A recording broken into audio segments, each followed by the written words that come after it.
नमस्कार, मैं हूं आलोक जोशी और आप देख रहे हैं बीज अड्डा। और बीज अड्डा में आज हम बात करेंगे बाजार की, और बाजार में तरह तरह की बातें हैं।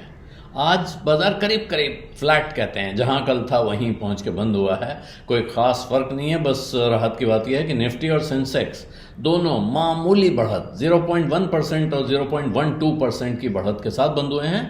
हालांकि बैंक निफ्टी ने लगातार 9 दिन गिरावट के साथ 20 साल का रिकॉर्ड बनाया है। पिछले 20 साल में ऐसा कभी नहीं हुआ कि बैंक निफ्टी लगातार 9 दिन गिर के बंद हुआ हो, तो ये एक तरह की वहां की लूजिंग स्ट्रीक का एक नया रिकॉर्ड है वहां। हालांकि वो भी 0.16% की गिरावट के साथ बंद हुआ है। लेकिन बाजार में आगे क्या होने वाला है, इसको लेके जो तरह तरह के अनुमान लग रहे हैं, उनमें एक नया आइटम जुड़ गया है। जेपी मॉर्गन चेज दुनिया के सबसे बड़े इन्वेस्टमेंट बैंक्स में से एक है, और उसका कहना है, उसके एशिया एनालिस्ट का कहना है कि चुनाव के बाद विदेशी निवेशक भारत में एकदम, जिसको कहते हैं कि उनकी बरसात हो सकती है, वो एकदम भारत पे टूट पड़ेंगे। इस मुद्रा में आपको बाजार में उनका इन्वेस्टमेंट दिखाई पड़ेगा। और ख़ास तौर पे अभी आज की तारीख में उनका कहना है कि विदेशी निवेशकों का इंटरेस्ट कुछ हल्का दिख रहा है, लाइट दिख रहा है पिछले कुछ समय में। और ख़ास तौर पे ऐसे इन्वेस्टर, ऐसी कंपनियां जिन्होंने पिछले 2-2.25 साल में, 2-2.5 साल में भारत में अपनी पोजीशन बढ़ाई नहीं है, उनको इस चुनाव के बाद एक तरह से कहें कि वो वापस इस तरफ खींचेंगे, क्योंकि वो इंतजार कर रहे थे चुनाव का, जिसके बाद भारत फिर ग्रोथ ड्रिवन पॉलिसीज या रिफॉर्म्स पे फोकस करेगा, ऐसा उनका लगता है। ये बात उन्होंने एक मीडिया इंटरव्यू में कही है।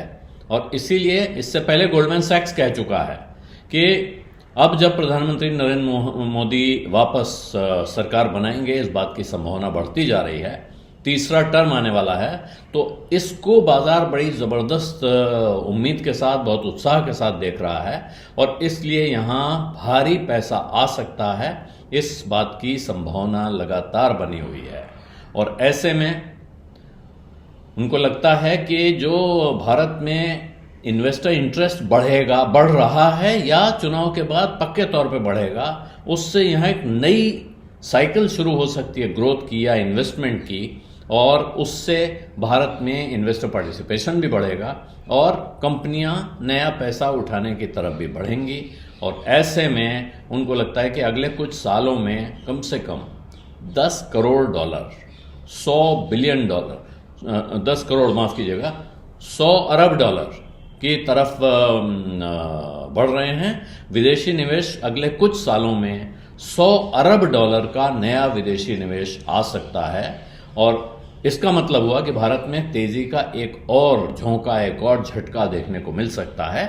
और यहां आज जो आंकड़ा सुबह सुबह खुल के आया, उसमें एक चीज और है कि जो कल टीसीएस का हिस्सा बिका, टाटा सन्स ने बेचा, टीसीएस का हिस्सा गया, और उसके बाद टीसीएस के शेयर में लगातार कमजोरी दिख रही है। लेकिन जब आंकड़े देखे गए तो पाया गया कि वो हिस्सा ज्यादातर भारतीय म्यूचुअल फंड्स ने, डोमेस्टिक इंस्टीट्यूशनल इन्वेस्टर्स ने उठाया है।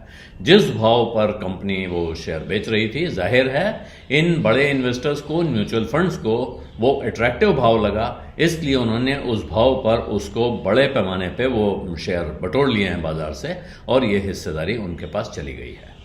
बीज अड्डा में आज इतना ही। अब इजाजत दीजिए, धन्यवाद, नमस्कार। बिस्तक आपके लिए लाया है प्रीमियम मेंबरशिप प्रोग्राम, जहां आपको मिलेंगे कई सारे फायदे, जिनमें मार्केट न्यूज़लेटर, लाइव चैट पर आपके सवालों के सबसे पहले जवाब, मार्केट आउटलुक, वीकेंड पर मार्केट स्कैन, एंकर्स के साथ चैट और भी बहुत कुछ। इस प्रीमियम सब्सक्रिप्शन में 3 तरह के प्लान्स हैं, सिल्वर, गोल्ड और प्लैटिनम, जिनकी शुरुआत मात्र 159 रुपए महीने से होती है। इससे जुड़ना भी बेहद आसान है। बिस्तक के YouTube चैनल पर जाएं, ज्वाइन बटन पर क्लिक करें और अपना प्लान सिलेक्ट करें। बस बन गए आप हमारे प्रीमियम मेंबर।